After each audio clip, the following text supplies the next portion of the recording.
We've been following spiking trends of respiratory illness in our area, which can be reflected in wastewater. Biobot, a company that made headlines for tracking COVID-19 via wastewater during the pandemic, is now using the same technology to follow opioid use and respiratory illnesses.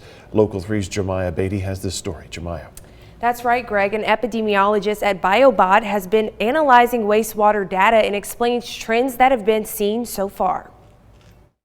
Influenza, RSV, COVID-19 are all being transmitted at very high levels currently. Marissa Donnelly is an epidemiologist with Biobot. Her job is to work with local and state health departments to analyze public wastewater. What wastewater does is it allows us to get a better understanding of virus transmission before people start showing up to the hospital and getting really, really ill. She shares insight from analytics gathered at testing sites. In the South, RSV was really high a couple of weeks ago, but most recently we've started to see RSV concentrations in the South level off. She says this evidence may indicate fewer hospitalizations. However, viruses like the flu and COVID-19 are still a concern. Wastewater levels are really high for both of those viruses.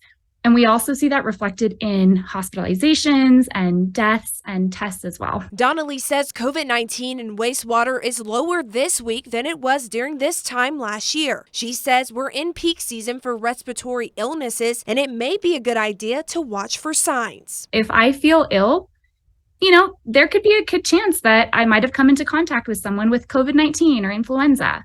So I'm probably not going to go see my grandma. She says as we head into the holiday season, wearing a mask and using good hand hygiene are just a couple of ways to stay healthy. What is really powerful about wastewater data is that it is equitable.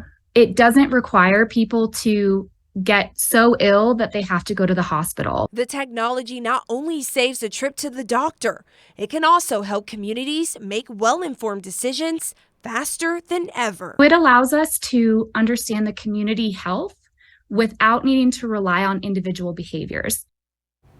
We'll have a link for those interested in reading up on Biobot's analytics on our website. In studio, Jeremiah Beatty, Local 3 News.